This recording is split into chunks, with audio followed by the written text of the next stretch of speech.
राष्ट्रपिता महात्मा गांधी जी के नाम से जिस योजना को शुरू किया गया था वो ग्रामीण रोजगार, गांव में रोजगार के साधन सृजित करने के लिए शुरू किया गया था।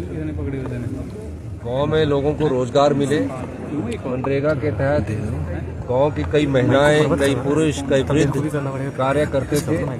आज इस योजना को, मनरेगा को, जो भारतीय जनता पार्टी की केंद्र की सरकार ने खत्म करने का जो निर्णय लिया है, उसके संदर्भ में हमारा ये धरना था।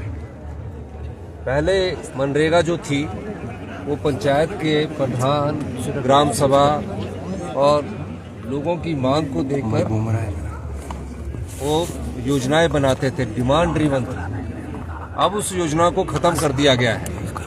अब जो भी पंचायत के प्रधान होंगे, वार्ड पंच होंगे, बीडीसी के मेंबर होंगे, जो महिलाएं काम चलती है थी कि हमारे गांव में सड़क बननी है, हमारे गांव में घर बनना है, हमारे गांव में तालाब बनना है, उसके तहत ये योजना बनती थी, डिमांड की जाती थी और उसके बाद इस योजना को लागू किया जाता था। अब ये डिमांड ड्रिवन खत्म कर दी गई है, अब एलोकेशन ड्रिवन हो गई है। एलोकेशन ड्रिवन का मतलब ये हुआ कि अब केंद्र सरकार नोटिफाई करेगी कि कहाँ से कौन सी योजना को शुरू करना है, यानी कि पंचायतों से भी ये शक्तियाँ ले ली गई है। इसलिए हमने कैबिनेट ने फैसला किया हम इसके विरुद्ध में धरना देंगे और आने वाले समय में सभी ब्लॉक स्तर पर हमारे जो प्रदेश अध्यक्ष है वो ब्लॉक स्तर पर भी इस प्रकार का धरने का आयोजन किया जाएगा। पहले चरण पे इस प्रकार का आयोजन करने का हमारी दिशा है, जिसको कि कल भी CWC पे डिस्कशन में किया गया कि अगले वर्ष से इसको योजना को में धरने प्रदर्शन के माध्यम से जनता को जागरूक किया जाएगा। तीसरी बात है कि ये हिमाचल प्रदेश सरकार को और बड़ा धक्का इसलिए लगा कि पहले 100% केंद्र सरकार देती थी। वो जो वेजेस थी, जो दिहाड़ी मिलती थी हमारे मनरेगा के तहत, उसमें 100% केंद्र सरकार देती थी और जो हम 80 रुपये 2 साल में हमने दिए थे वो हम देते थे। अब उन्होंने इसमें भी चेंजिंग कर दी है। उन्होंने अब जो वेजेस मिलेंगे उसमें 90% तो केंद्र सरकार देगी और कहा कि 10% आप दोगे, वो भी इन्होंने बदलाव किया है।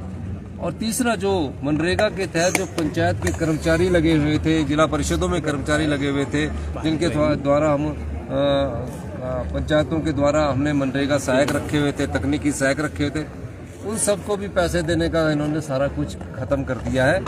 और बताएंगे भी ये कि आपने किस पर पैसा लगाना है। अब गांव की सड़क के लिए पैसा देना बंद हो जाएगा, गांव के तालाब के लिए पैसा देना बंद हो जाएगा। इस प्रकार की योजना का स्वरूप इन्होंने बनाया है। अब कोई पंचायत है, उस पंचायत को नोटिफाई करेगी, हम लिख के देंगे, फिर क्या वहाँ से केंद्र सरकार नोटिफाई करेगी। अभी सभी पंचायत, जितनी भी 3500 पंचायत है, उसमें मनरेगा को शुरू किया गया था और 20 साल से चली हुई थी। ये डॉक्टर मनमोहन सिंह जी की सोच थी, श्रीमती सोनिया गांधी जी की विचार था कि हम गांव के लोगों को रोजगार दें। उस योजना को पूरी तरह खत्म करने का कार्य इस नए एक्ट ने किया है। हमारा मानना ये है कि ये डिमांड ड्रिवन रहनी चाहिए। जो पंचायत लिख कर देती है, पंचायत के लोग लिख कर देते हैं, उसके आधार पर किया जाना चाहिए था। और जो वेजेस पहले से पूरे आती थी वो मिलनी चाहिए। और नोटिफाई करना कोई जरूरत ही नहीं है। अब तो नोटिफाई करेंगी भारत सरकार, 1500 पंचायतों में करती है, 1000 पंचायतों में करती है। इसलिए हमारी कैबिनेट ने आज यहाँ धरना दिया और ये सरकार की तरफ से हमारा शांतिपूर्ण महात्मा गांधी जी के चरणों में आज तरीका कुछ और होता है। मनरेगा खत्म कर दी गई है। मनरेगा डिमांड ड्रिवन थी, पंचायत लिख कर देती थी और मनरेगा का काम शुरू कर दिया जाता था। अब मनरेगा डिमांड ड्रिवन नहीं रहेगी। अब वो स्टेट को बजट एलोकेट कर देंगे एलोकेशन के हिसाब से और फिर एरिया को नोटिफाई भी वही करेंगे। हिमाचल सरकार के आवास हाथ में पावर नहीं रहेगी। अभी तक तो पंचायतें नोटिफाई करती थी। डिसेंट्रलाइजेशन हमारी सरकार कांग्रेस की नीतियों का के अनुरूप उसको डिसेंट्रलाइजेशन की पावर गांव तक दी गई थी। ये सब चीजें अब उन्होंने खत्म कर